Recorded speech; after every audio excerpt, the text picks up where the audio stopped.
Rap is all about flashing your cash, but that can go too far, really fast. The rappers on this list all prove you can lose it all if you spend too much cash. Why? They've all been foreclosed on. Keep watching to find out what happened. There are some surprising names on this list. Soulja Boy. Soulja Boy made it on Forbes Hip Hop Cash Kings list in 2010 with an impressive $7 million in earnings. But he was caught fake flexing when he claimed he'd spent $55 million on a private jet. Private jet, Draco, stop playing the big jet, not the little one. He later admitted that was a lie, but it was a while before anyone realized that. Not only did he not have anything like $55 million to spend on a jet, he was actually having some financial difficulty.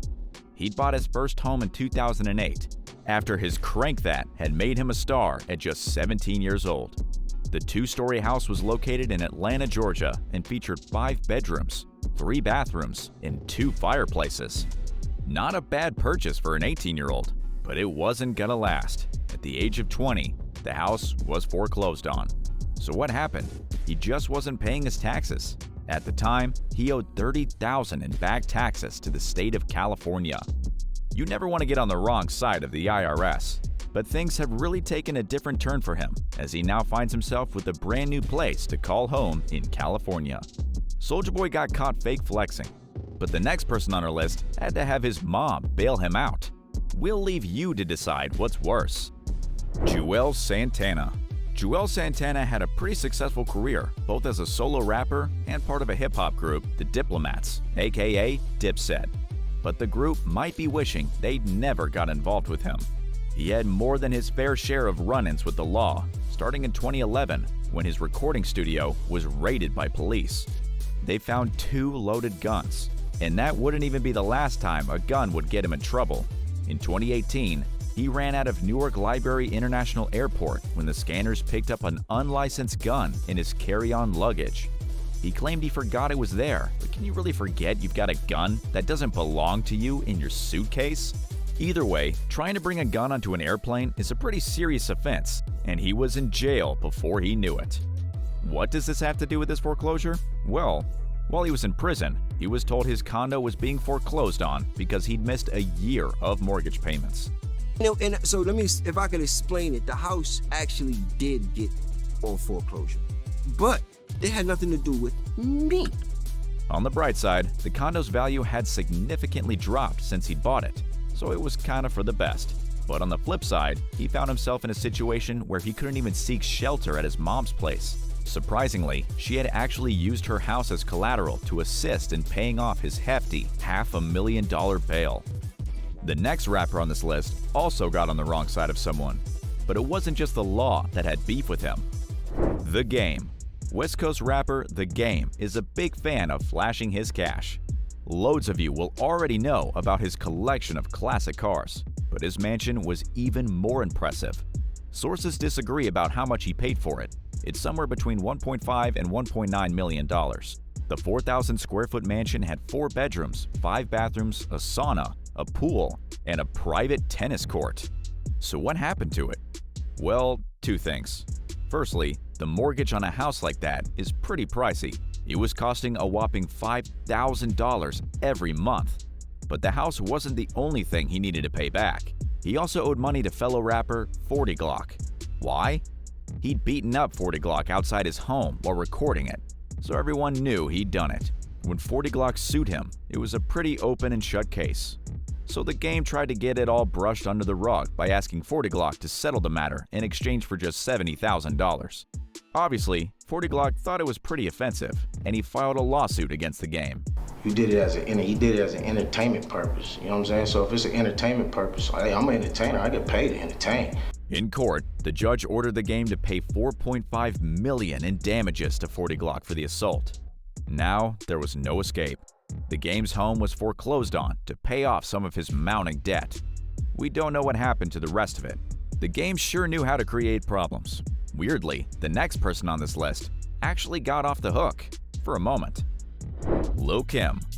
Lil' Kim actually got lucky in the story, but she didn't exactly capitalize on her luck. That's not surprising, I guess. It doesn't seem she's good at capitalizing on anything. Still, what happened? I'm owning it, and that's what you gotta do. Own it, honey. That's what it feels for. Well, like a lot of rappers, she wanted a flashy home. So she bought a mansion in New Jersey for $2.3 million. That would have been great if she didn't find herself in serious debt. She owed money to more than one company, totaling over $4 million. $1.8 million of that was back taxes, which she hadn't paid. And actually, she couldn't pay any of it back. When she missed a mortgage payment on her house, she quickly filed for bankruptcy. Lucky for her, instead of ordering her home to be repossessed, the judge took her side. She was allowed to keep her home as long as she got her debts in order. She couldn't stick to her part of the bargain. It wasn't long before she missed another payment, and this time, the house was foreclosed on. She didn't make the best of her lucky escape, but the next person created his own way out of trouble. Millionaire. Millionaire didn't get his house foreclosed on in a traditional sense. There will always be risks associated with investing. It's just that some investments lead to a dead end and some might lead to a pot of gold. He's clearly money smart, and he came up with a unique idea. The mansion in question was an impressive 2.3 million, 8,000 square foot pad located just outside Houston in the upmarket Woodlands neighborhood. But his dream life in that house never really happened. He was touring all the time, which meant he was never there. Then, to make things worse, the 2008 financial crash meant the value of his mansion dropped, along with the rest of his real estate market. He actually wasn't ordered to hand his mansion over, but he figured it wasn't really worth keeping it anymore. So, before he was foreclosed on, he handed his mansion over to the bank voluntarily. They sold it for $1.8 million, which pretty much cleared his debt without him having to do anything or show up in court.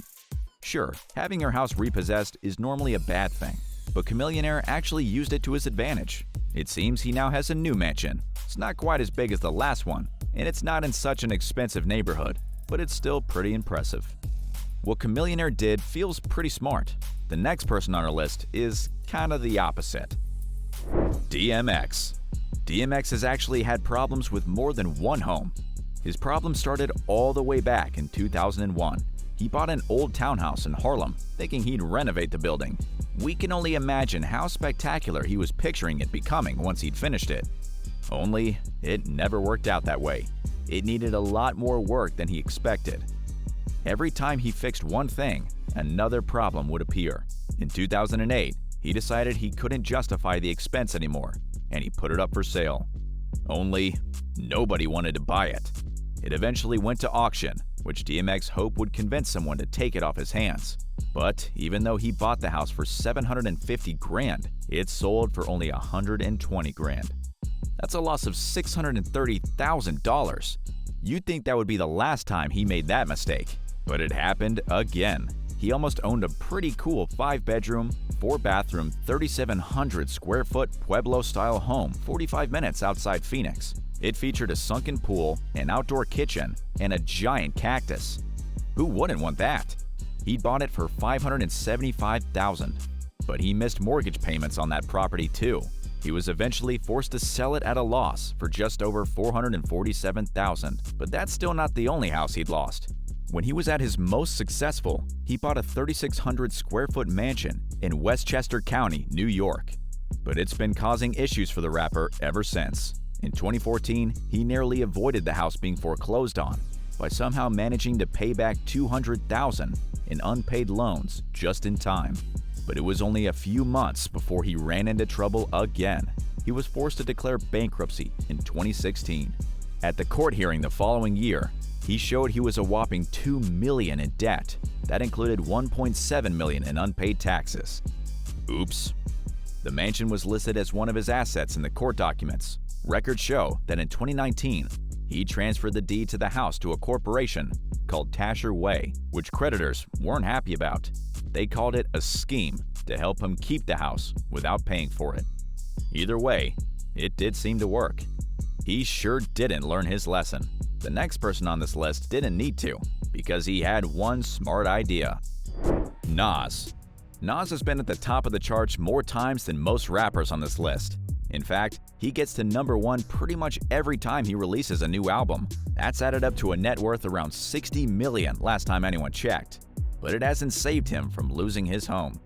I'm always fighting the dark. I feel like more recent in the last 8-10 years of my life. In 2012, he'd missed so many mortgage payments that a judge ruled his house can be repossessed.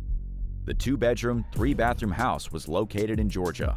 It was auctioned off for just $348,000, but that didn't even come close to bailing Nas out. Aside from the mortgage problem, he also owed a mind-blowing $6 million in unpaid taxes. Shockingly, he somehow paid it off and is back on his feet now. One of the smartest moves he ever made was investing in Ring, the doorbell company that was famously bought by Amazon for a whopping $1 billion. We don't know how much he made from that, but you can bet his finances are pretty safe now. One good investment can change your life for good. One dumb move can ruin it. Just ask T-Pain. If this list teaches you anything, let it be this important lesson. Once you start rapping, it's just money all the time. Nothing's ever gonna happen bad. Nothing bad's ever gonna happen. Your family's not gonna come after you. Nothing's gonna happen. If your bank tries to sue you for not repaying your debt, it's pretty important to show up in court. When T-Pain's bank filed a lawsuit against him, he didn't bother to show up. The allegation was pretty serious too. They'd loaned him $83,000 to buy his Palm Beach County, Florida house, which he never repaid. Including interest, he now owed them $117,000, which they weren't receiving any payments for. He might have got the judge on his side if he'd shown up to the court case. But without him there, a default ruling was made in the bank's favor. He must have regretted that, but at least it only happened once. The next rapper on our list can't say the same. Trick Daddy. You know, society's in trouble, man. It's in trouble. I don't know what we gonna do. Trick Daddy has been sued for foreclosure more times than the internet can keep track of. Back in 2010, the IRS came for the Miami-based rapper. They filed 3 liens against him, which added up to over $150,000, which he owed in back taxes. His 4-bedroom home in Richmond, Virginia was foreclosed on and sold off to pay off the debt. After that, he divorced his wife. You'd think that problem would have taught him a lesson, but it obviously didn't. In 2014, he found himself in trouble again, but this time, a repayment plan was accepted by a judge, which meant his new home was saved from foreclosure. But it didn't last long. He got into hot water again in 2017, but this time, he had a plan. He quickly filed for bankruptcy to keep his home. According to the court documents at the time, he had $0 in his bank account. However, he did have a few assets, including his $350,000 home in Miramar, Florida, which he purchased after his previous house was foreclosed on. He owed a ton of cash, including over $430,000 on his mortgage, $290,000 in back taxes, and $57,000 in child support, plus enough money on his credit card that he'd lost track of how much he actually owed. It wasn't looking good, with debts over $800,000, but because of the assets he did have, the judge threw out his bankruptcy claim. However, by that point, he had figured out that when he filed for bankruptcy, it paused the foreclosure process on his home. So, he just kept doing it. The last time the news had anything to say was in 2019, when he filed for bankruptcy again. This was the 4th time he'd done it. Every time, the case was dismissed. In 2012, the bankruptcy case he filed in 2019 was still ongoing, so I guess we'll have to wait and see if he gets to keep his house or not. Maybe that same mistake over and over seems like a weird choice, but the next person on our list made an even weirder decision. Lil Jon. Lil Jon was topping the charts in the mid-2000s, but that seems like a long time ago. They gonna say that at my funeral. They gonna be like, he was a good man. Yeah! While he had cash to spare, he bought a $1.9 million mansion in the Isle of Palms. But unfortunately, he also thought he could get away with not paying his taxes. But that all backfired in 2010. It turned out he owed $500,000 in back taxes. He tried all kinds of weird business ventures to help bail himself out. Weirdly, he tried to go into the wine business, something you don't see many rappers interested in. Then, he even started his own reality show about the winemaking industry. But it didn't exactly take off. That explains why his home was foreclosed on. Hopefully, he's doing a little better after joining that season of The Apprentice before Trump became president. Lil Jon's wine idea might not have worked out, but he sure did have an influence. The next person on our list was discovered by him, and seems to follow a pretty similar path. Lil Scrappy and Diamond. That's right, this is two rappers for the price of one. And they would have loved being a 2-for-1 deal, because they were both broke. The rap couple, who aren't together anymore, were in the press for having their separate houses foreclosed on at the same time back in 2010. They both had homes in Atlanta, Georgia. Lil Scrappy had bought his 2,800 square foot home back in 2004 for just under $183,000. He was foreclosed on in 2010, partially due to the 2008 financial crisis, and partially because he couldn't pay his mortgage. But that's not a great story. The thing that got the media interested in his problems was actually an incident that happened to his then-girlfriend, Diamond. While she was on the set of Young Money music video shoot for Lil Chucky's new single, the Repo Men showed up, with all eyes on Diamond as they towed her car away. It was all caught on video, and obviously, the internet became pretty interested. It was shared far and wide, which made the media take a closer look. They discovered that Lil Scrappy was losing his house, and Diamond hadn't just lost her car, but her Atlanta home was being foreclosed on too. She bought it back in 2007 when she was still with Crime Mob. The double-story house had cost her $219,000, but she couldn't pay her mortgage on it. Just 1 month after Lil Scrappy lost his house, the bank foreclosed on her home too. They put it on the market for about half what she paid for it. The worst part is, they couldn't even just move in with each other because neither of them had a home. They ended up living in a cheap rental apartment together for a while before going their separate ways. They both lost their houses, but the value of those houses put together doesn't come close to the mansion that was lost by the last rapper on our list. I'm already dead inside. So this little funny shit that I chose music, I'm not tripping. Birdman. Birdman is a pretty controversial figure in the rap world. His label famously mistreated artists as important as Young Thug and Lil Wayne. Lil Wayne's been pretty vocal about how Birdman wasn't just restricting his creativity, but also siphoning millions of dollars from Lil Wayne's Young Money record label, a subsidy of Birdman's own Cash Money label. Birdman used the money he took from his artists to buy the biggest and most expensive mansion on this list, a 19,000 square foot Miami mansion worth a whopping $14.5 million. The gigantic property also featured a movie theater, a private spa, and not just one, but 2 swimming pools. Does anyone really need 2 swimming pools? Especially when you need to steal from artists to buy them. And that's without mentioning the gold toilet he had installed, which cost him $2 million. Anyway, justice was waiting around the corner for Birdman. It turned out, even after stealing all that cash, he still had to take out a loan to buy the mansion. He'd also taken out a loan to buy a separate office space. In 2017, 5 years after buying the mansion, the bank filed a lawsuit against him. He defaulted on his loan repayments for the house and the office space, and according to the lawsuit, he now owed a whopping $12 million to the bank. The judge ordered him to leave the home, and the bank reclaimed it. It feels like justice was served. Rappers go broke all the time, but so do their producers. Want to know how one of the world's most famous and wealthy rap producers went broke, even after producing for artists like Jay-Z? We have the answers and all the juicy behind-the-scenes details for you right here.